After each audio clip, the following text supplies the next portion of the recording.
You're never ready for the first one, but the guys are very excited to play. We've had a couple scrimmages now, so we've learned more about ourselves, and we think we're getting better. And you're never perfect for your first game, so we're going into it with a great attitude. We're going to come out of it hopefully with a W, but learning more about ourselves and adjusting as we go forward with this great schedule. Starting as early as you do, and speaking of the schedule, is this going to help because it does spread out the end of your schedule a little bit more so you get rest down the line? Yeah, it's getting more and more difficult to go twice a week, so to have a week between games, especially early on, is going to help us. What do we know about this Siena team coming in? It's a team you had played a few times in the playoffs, but it's all new parts since you last saw them. Well, they returned 2 of their 3 attackmen. They've got 3 good middies. Putney, number 30, he's terrific. He's probably as good a middie as we're going to see all year. 2 of the 3 closest defensemen are back, so it's an experienced group coming back, and it's kind of a local team, so I'm sure they're excited to play in the Carrier Dome. John, what did you think you learned from that Towson game? You mentioned you learned a little bit. Well, we've been with the weather kind of stuck inside on 80 yards, so it was great to get on a full field. They did some different things at their offensive end of the field that we've seen in a little while, so our defense had to adjust. They scored some goals in the first half, and we adjusted at halftime and kept their goals down in the second half. And we've tried some different people out there defensively, so we're still learning about ourselves, but some guys stepped up in certain positions and are playing better. Who's kind of stepped up and maybe asserted themselves? Well, I think, our second midfield, we were using some different people out there. We didn't have Randy Stats back. Nicky Galasso's hurt. So I think the younger guys, Jordan Evans and Nick Weston, played pretty well with Billy Ward.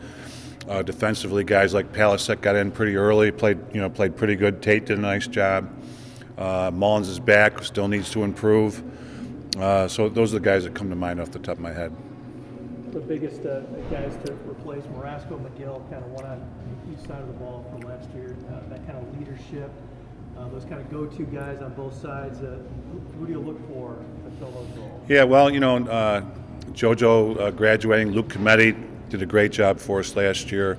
You mentioned McGill, but Hamlin was 2/3 of the defense too. So we're looking for those guys we have to replace those guys. We miss them. But like I said, the Palaseks of the world, Tate are stepping in with Mullins. Harris has been playing some close defense and pole.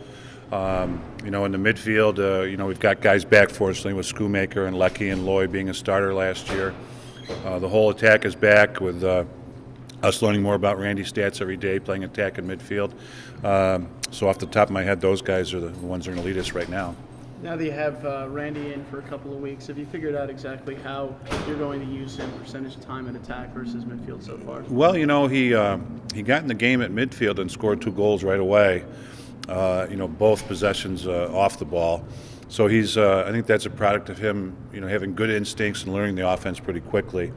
But we're still using them at both in practice, pretty much 50-50, half in attack and half in the midfield. And then with the face-off guys, you talked about Daddio sort of playing a little bit better last week. Has he sort of stepped up as, we're going to start the season with him? Yeah, I think lately in practice he's doing a little better, and I think ourselves as coaches, we have to settle on one person that needs to take reps. It's pretty difficult. Last year we were frustrated. We'd put a guy in for 3 or 4 face-offs, and we'd take him out and try somebody else for 3 or 4.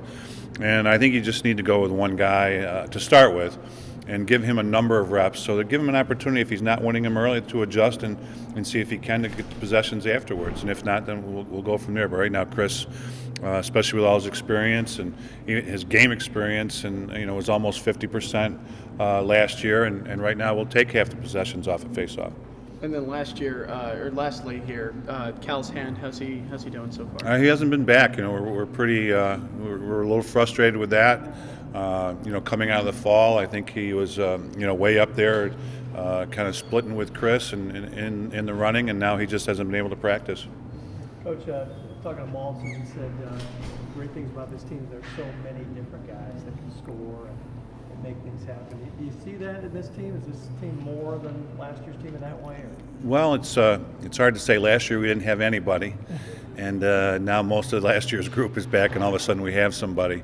So I think it's just the way we've played the past couple of years. We've been we've known that if we're going to beat somebody, we have to beat them as a team with team offense and team defense, and so I think we're sharing it very well. The offense has been very unselfish, and almost to a fault, where they keep making the extra pass, and but that's a good problem to have. So I think it's I think we can put a first midfield out there that's experienced, an attack that's experienced with a sub or two, and second mid's been playing very well.